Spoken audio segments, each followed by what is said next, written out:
Hello, everyone, and welcome. We'll call the meeting of the Madison City Commission to order for the meeting of March 4th, 2013. Jen, would you please call the roll? Commissioner Delzer? Here. Commissioner Erickson? Here. Commissioner Waldner? Here. Commissioner Abraham? Here. Mayor Hexum? Here. You have the minutes of the February 25th meeting as a part of your record. Are there any changes or corrections to the minutes of the last meeting? I'll move the approval of the minutes for February 25th. Second. Motion is made and seconded that we approve the minutes of the February 25th meeting as prepared. Any questions or speaking? Hearing none. All in favor of the motion, please say aye. Aye. Opposed, no. Motion is carried. You have the agenda for this meeting. Are there any changes to the agenda? Make a motion to approve the agenda. Second. Motion is made and seconded to approve the agenda as prepared. Any questions or speaking? Hearing none. All in favor of the motion, please say aye. Opposed, no. Motion is carried. Under appearances, acknowledgements, and correspondence, we have 3 items listed. Number 1 is the overview of the 2013 assessment valuation changes. And Shirley Ebsen, Lake County Director of Equalization, has asked for time to give us some review and explanation of some things that are going on the assessment valuation. So Shirley, thank you for coming.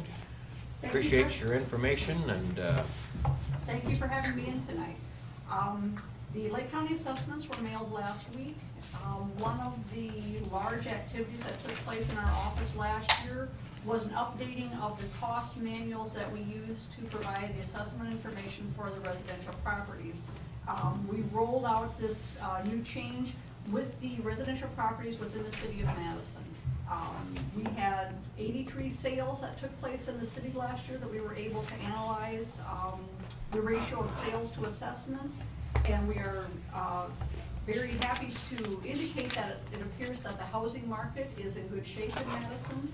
We are seeing sales taking place that indicate that our assessments and our sales are in good shape. But what's happening is, because no changes have been made to the cost table, the data that we use to create the initial replacement cost of a house since 2006, we are now in 2013, it is allowing some of the outliers in the sales ratio to start getting out of compliance.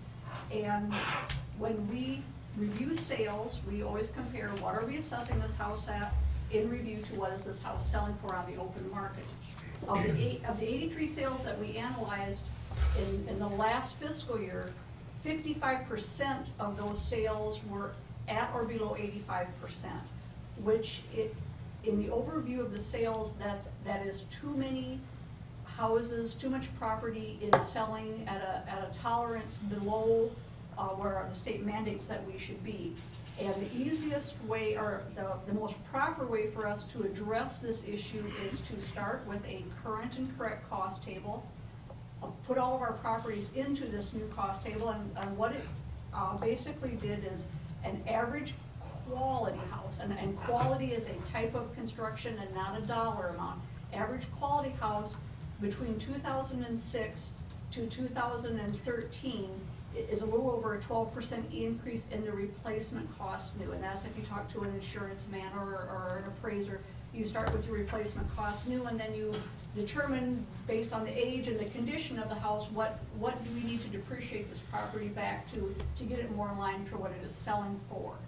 So by placing the new cost table on and addressing some of the depreciation issues that we've been recognizing in the trend of sales, it lets us bring the group back to where everyone is maybe coming back a little more correct in that relationship. If you just add, well, let's just add 2% every year to the houses, and let's just see if that catches up, that compounds or multiplies the problems that you have in your assessments of your properties. So by putting on a replacement cost new and updating it, that did help us bring some of the outliers and the problem areas that we were having in our housing market, bring them back into compliance. One of the largest areas that we've noticed over the trend of sales in the last couple of years is we have some very mature houses in town, and when I say mature houses, I'm talking houses that are probably getting out there to where they may be near at 100 years old or older than 100 years old. The table that we were using before appears to have been taking too much depreciation off of those houses. That was a large group that we found that was selling for a lot more than the assessments had on. So we kind of bought the bottom end of our depreciation tables up. The other thing that we found out is if you don't add depreciation to your new houses, a new house is not a new house forever. If you build a new house in 2006 and we never went back in and changed those depreciation tables, well, now you're comparing that to a house that was built a year ago, but you're using the same depreciation rate and the same cost tables. You have to move those houses that were built several years ago. You gotta move them down the depreciation line, and you've gotta put your new houses in at the current cost of construction. So that's kind of what we tried to compile and putting on our new assessments. One thing that's always confusing is I talked to my neighbor and their house went down. I looked at mine and my house didn't go down as much. We looked across the street and their house went up. This is a very specific method of valuing a property. It's based on actual size, actual age, updates, square footage costs. So even though you may look at your neighbor's house and feel it's very similar to yours, it is very specific to exactly when it was built, exactly how big it is, who's got basement finish, who's got air conditioning. In an overview, you feel you should be at the benefit of your neighborhood, but when you get specifically, you may have a newer property, a bigger property, a more improved property if you've done siding, windows, those types of things. So this helps us bring everything back to a more correct method in determining our assessments. And if you have any questions for me, I know that next week we are going to be holding a meeting out at Nikki's. We hold it every year for the town and township boards. The city has always been invited. I talked with Jen about this meeting. And then on the week of the 18th to the 22nd is when you will be, depending on what schedule you set, hearing any local appeals if they should come in. And I just wanted to extend to you that our office is always open.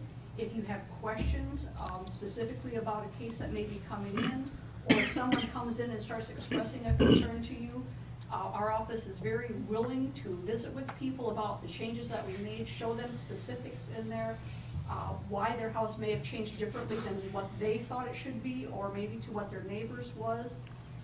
When it gets down to the basis of it, I believe in property rights. I believe that people have a right to express their opinion. I believe that we should help them through an appeal process. It's not meant to be an intimidation factor or something to scare people away. Let's give them the best experience. Let's give them the best knowledge that we can. Let's arm them with education and information, and hopefully we can educate people and help them understand what we've done. Even though no one may agree with everything that we've done, at least if you can understand where we're coming from and what these decisions were based on, it will give you a consensus that we are trying to do our job in the best way possible, using the correct tools and methods for it. Does anyone have any questions or concern for us? Okay, the notices have gone out. The notices were mailed on Wednesday last week. What's the time frame then for appeals?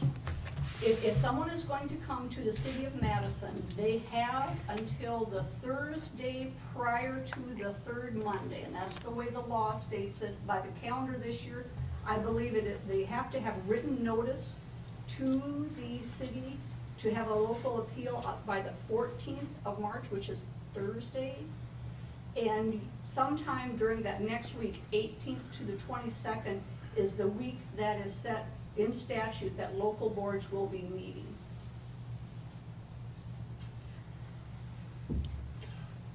Okay, they have to come to the city first If before you it live goes in to the the county. city, if you live in the city, you have to go, they always say you have to go to your local jurisdiction. So if you live inside of the town, you have to take your concern to the town. Right. And that's whether it's the house that you're living in or another property that you own. If you live in that jurisdiction, you must go to that jurisdiction first. If you do not live in that jurisdiction, if someone brings a concern in that maybe owns a property but lives outside of the city of Madison, they can either come to the local board or they can bypass and go directly to the county. And the county would need their notice on or before the first Tuesday in April. So if someone were to contact you, you certainly can explain to them if they have the option, if they don't live in the city of Madison, that they can go to either. So we'll know by March 14th if there are going to be any appeals to the city of Madison. Correct. It's that Jen, date I'll have to go or there. postmarked by that date. Okay. So, yeah, that should be your, and that's, that would be maybe a deadline of Friday, and then Monday, you'll be setting your time period for when you can meet. Not a lot of space in there, but remember, we are there to help you if you have questions, or the homeowners if they have questions, to come and speak with us, and hopefully we can at least provide them with education, information that we can, that between our busy with them and you're busy with them, that will come up with the best and correct decision for their assessment adjustment if necessary. So we'll say that we have 10 appeals, okay, just for Oh, example. good Lord. Okay, let's well, pretend- we have had, Yeah. Okay, let's pretend we have one. okay. Okay, so if Jen called you and says, we have X number of appeals to consider at this particular meeting, would you be available to come? If And you sit would in. like us to be here, we certainly will. And I'm only gonna say that we will be here if you would request that we do so. I believe that, this is my opinion, this is the property owner's right to be heard. Yes. And we'll be here to answer questions, but I don't wanna be here to challenge or to, Okay, we're not trying to intimidate or make this an uncomfortable or awkward process, but if it can help get some facts out, if it can help get some explanations out, we will gladly be here if you would like.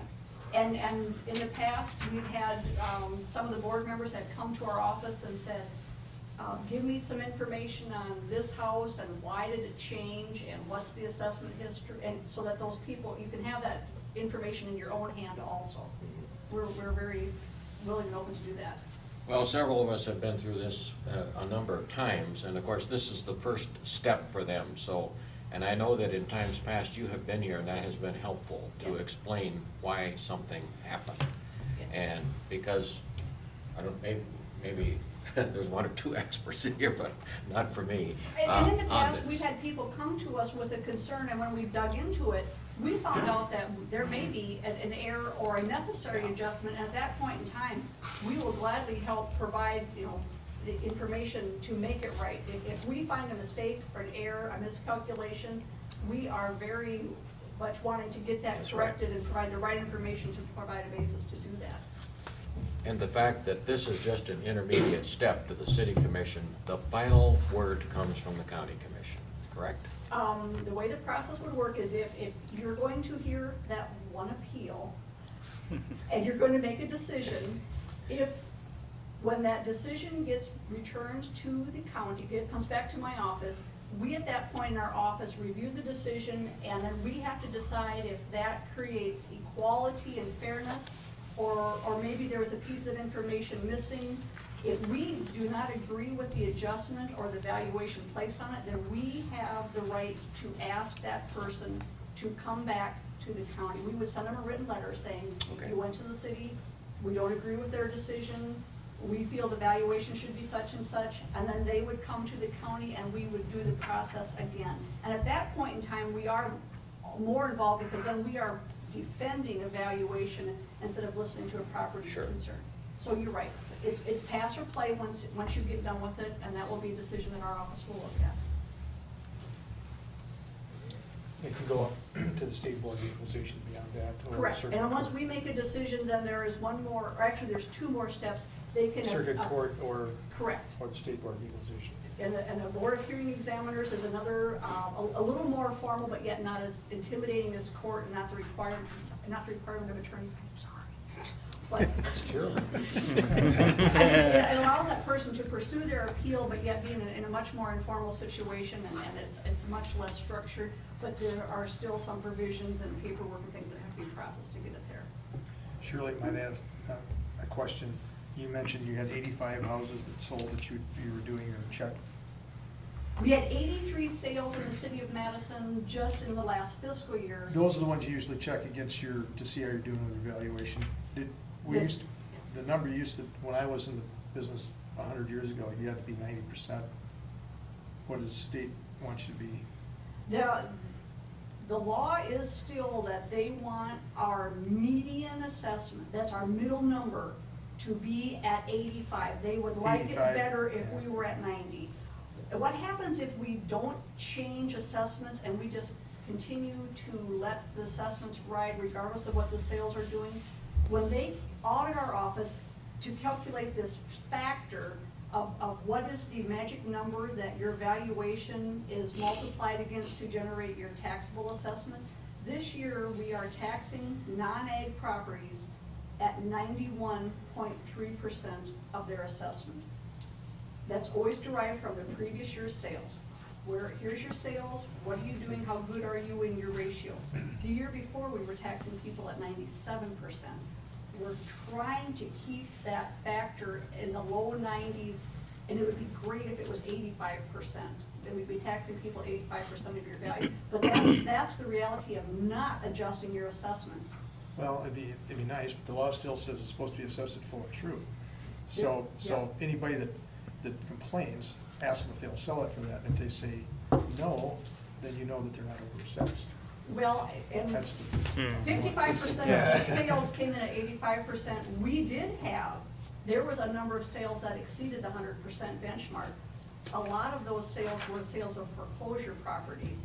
And we've gotten called several times last summer, this is what this house is going to be marketed at. You need to come and look at this house because your assessment is improper. We found a tennis court had been removed from a property.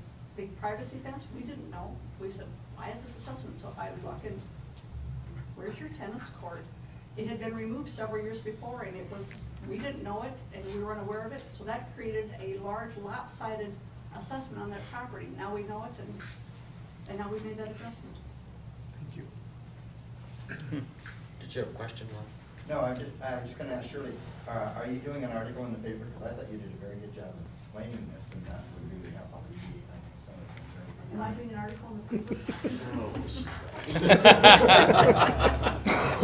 The paper did contact us at the earlier part of last week, prior to giving our assessment notices out, and I said, not today, but now the assessment notices are out, and I think that dissemination of information is going to help people. It will. Yes. I think your explanation about the differences between the neighbors was spot on, and that is what needs to be communicated to the public. But I think it's important to focus back to the number that if you don't do it, the state will do it for you.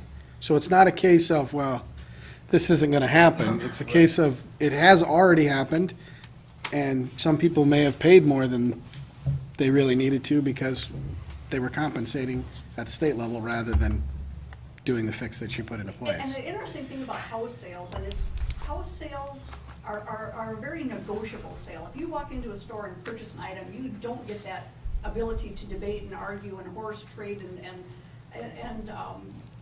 come down to the value. But everyone knows with houses, it's going to be a personal decision between a buyer and a seller, and who compensates or who gives is all based on competition. And at the end of the day, the best negotiator is going to come up with the best sale price. So there's a little more involved in selling a house than there is in just selling a retail item. So it's. Well, thank you. Unless there's other questions, let's see what happens on the number of appeals. If Jen feels it would be beneficial, depending upon what develops for you here, we'll make sure you and Jen are in contact and what meeting we're setting that up for, so. If you would like us to be here and request our presence, we will do that. We are here to help you and the homeowner get through this with the least amount of. Well, I think it's beneficial. Yeah. All right, all right. We'll be waiting to hear what days and times. Well, let's see who we have. Let's see what the one is. Tentatively, we'll look at just the Monday night, March 18th, as normal, and we'll just see how many we get. And if Okay. it's too many for one night, then we'll plan accordingly from there. We'll keep you posted. And we'll keep in touch. Sure. Thank you for having me. Thank you Thank very you. much. Appreciate it. Thank you. Okay. Okay, then, if there's nothing else, do we need a motion on that to acknowledge her presentation, or Jen, would you like to? You don't have to. No. You can if you'd like. I guess just let the minutes note that she was present for Will a do. presentation, so. Okay, number 2, under appearances, acknowledgements, correspondence, the January investment report, gross salaries, and bills for ratification. Just a comment that all of the budget transfers in and out of all of the funds were done in January. So it may skew some of these amounts just a little bit. You will see that specifically in the water fund, we've got a negative balance there. That's due in part to a $32,000 transfer out of that fund. Some banner payments, some property insurance, things just hit that fund in January to give it that negative balance. But all of the transfers in and out have been done for fiscal year 2013. Good. Any questions, comments? What are your wishes? I'll move to acknowledge the January investment report, gross salaries and bills for ratification. Second. Motion is made and seconded that we acknowledge the January investment report, gross salaries, and bills for ratification. Any questions or speaking? Hearing none. All in favor of the motion, please say aye. Aye. Opposed, no. Motion is carried. Number 3, under appearances, acknowledgements, and correspondence, the 2012 annual report. Jen has some information for us. Okay, this year's annual report was compiled by our auditors, Jane Fish and Company. The entire annual report is a 28-page document, which I have here. Includes a balance sheet, statements of revenue and expenditures, statements of net position, schedules of changes in long-term debt, and several other documents. The document that you have in front of you tonight is a summary of many of those schedules, and it's also the document that we are required to publish. Numbers within all of these documents are simply pulled from our year-end reports generated by our office. Therefore, they are unaudited figures. The entire annual report will be posted online and also available in coming months in the annual report booklet that our office puts together. Okay, so if you look at your first page here, first page shows total revenue versus total expense for all of our governmental funds. You'll see here in the first column that the general fund took in over $1.4 million in property taxes and over $1.3 million in general sales and use taxes, which are both increases from last year. Total expenditures in the general fund were over $3.5 million. Those, along with a small transfer out, provided a bottom line increase of nearly $211,000.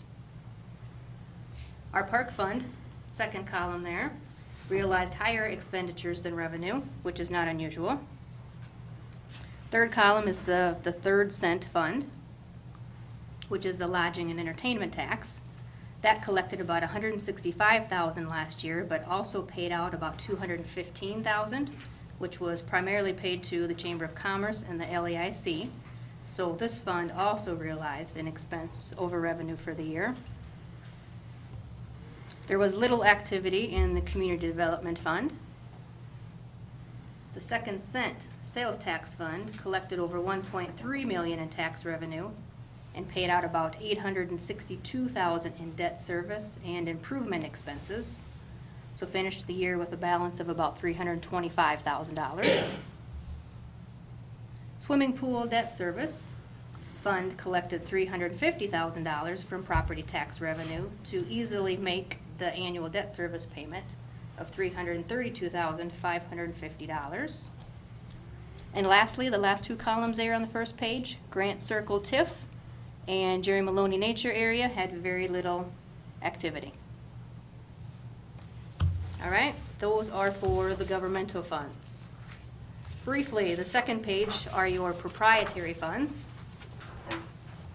Again, showing total revenue versus total expense for the proprietary funds, but in a more condensed format. Revenues are listed there, so your revenues plus any capital contributions, which there are a couple, plus or minus any transfers in and out, minus your expenditures, gives you a bottom line. And for all of the proprietary funds, other than the recycling center fund there at the end, they all finish the year in the black. Now, it's not unusual for the recycling center fund to realize expense over revenue, but in years past, the recycling center fund has been consolidated with the solid waste fund in last year's financials, and it's simply called the other enterprise funds. Final column there, garage inventory fund was closed during the year. That was moved into the general fund as per a previous audit recommendation. Okay? Both pages here, your first page and your second page, include an ending balance section, which is simply a breakdown as pursuant to some newer GASB 54 accounting principles. It's a breakdown of each total fund's fund balance. Okay? Page 1, way bottom line, you'll see the governmental long-term debt. That is a consolidated number for all of your governmental funds. That number is $4.4 million. Page 2, about halfway down, you'll see the long-term debt listed there for all of proprietary funds, and that is broken down per fund. And if you add up all those numbers, your total debt service comes out, or your total long-term debt comes out to about $15.4 million. Then, very lastly, on page 2, way at the bottom, you'll see the listing of our depositories and the amounts, which is simply the cash balances we have in each approved depository at fiscal year 2012 end.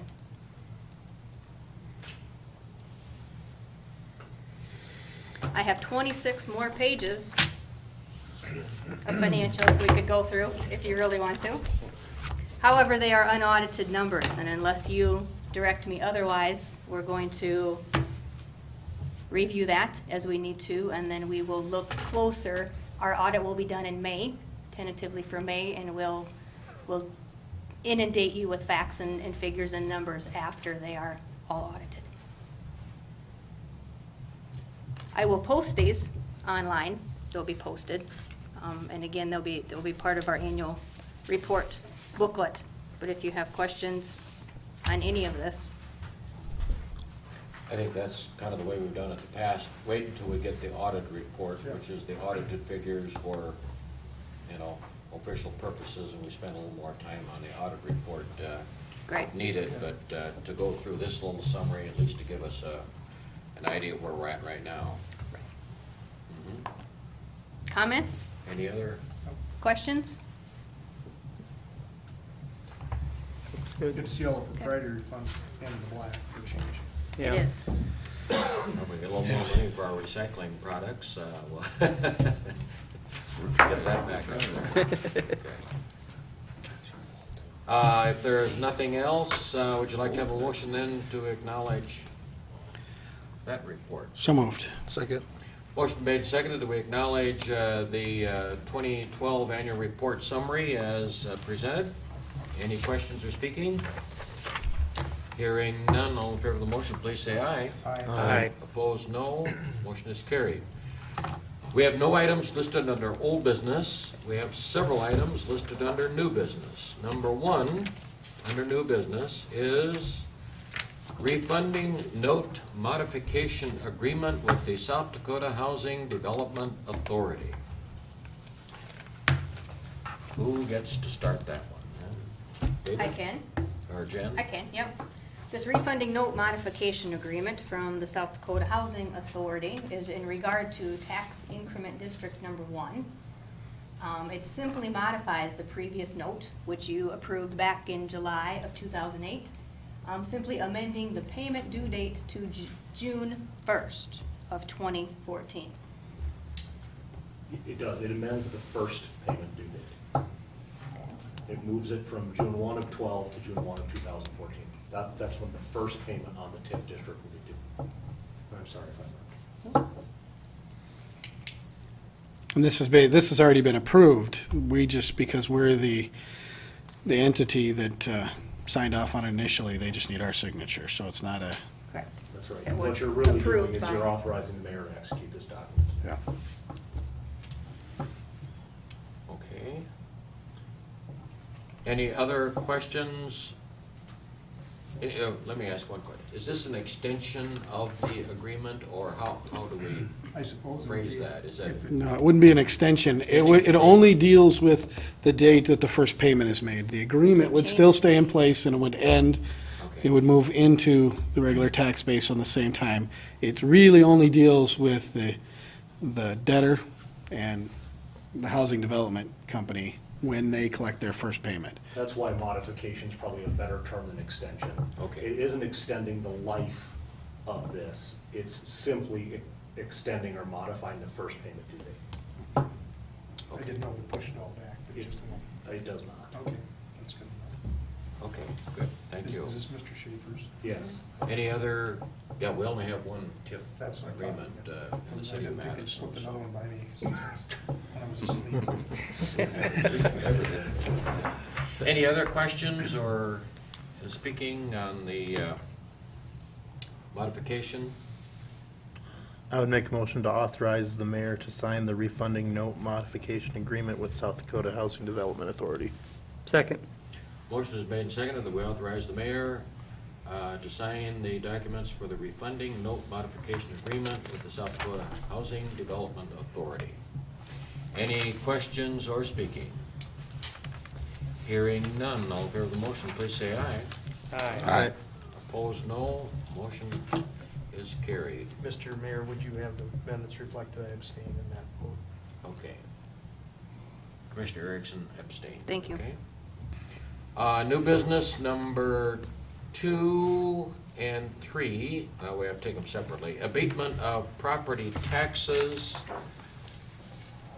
These are applications for abatement and/or refund of property taxes. The first one is 2013-63. This regards a 1979 Liberty Mobile Home at Union Square. This mobile home has been destroyed or removed from Lake County, has not been assessed since the year 2000. And the name of the person is David M. Bach, B-A-C-H, mailing address unknown. This comes from Lake County Treasurer Linda Fisher. Who is Request. the applicant in this process? Linda's simply cleaning house. Both of these abatements here, the mobile homes have either been destroyed and/or not even in Lake County anymore. So she has to go through this process to simply get these off her books. Neither have been assessed. One has not been assessed since 2000. The other has not been assessed since 2001. Okay. So as that- explained to me, it's just some housekeeping cleanup. She's got to go through the process like any other property owner. So we would need a motion then to On each one, so approve Please. the abatement. That's right. I'll move to approve the abatement, number 2013-63. Second. Motion is made and seconded that we approve the abatement of property taxes as described on application number 2013-63. Any questions or speaking? Hearing none, all in favor of the motion, please say aye. Aye. Opposed, no. Motion is carried. New business number 3, abatement of property taxes 2013-64. This is also on a mobile home at Madison Mobile Acres. This mobile home has been destroyed, not assessed since 2001. The names given are Robert Orton, Scott Johnson, Phil and Becky Urick, I believe is the pronunciation there. And that is a similar situation, right? Correct. Make a motion to approve the abatement for property taxes 2013-64. Second. Motion is made and seconded that we approve the abatement of property taxes as requested under application number 2013-64. Any questions or speaking? Hearing none, all in favor of the motion, please say aye. Aye. Opposed, no. Motion is carried. New business number 4, bills for approval, bills for ratification.